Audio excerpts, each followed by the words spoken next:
Yes, magluto tayo ng gulay for healthy living. Ayan. Tapos, yung kanin natin ay mais. Gulay natin ay munggo. So, pinakuluan muna natin ang munggo. Ayan. Para masarap pag masyadong malata.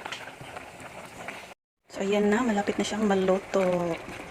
Hintay na lang natin malata tong kalabasa. Tsaka ilunod natin yung alubati. Yan, yummy, yummy. Pero in-prepare ko na yung kanin namin at sa plato. Maya-maya maluto na yung munggo. Kakain na kami. Yan. Lagay na natin.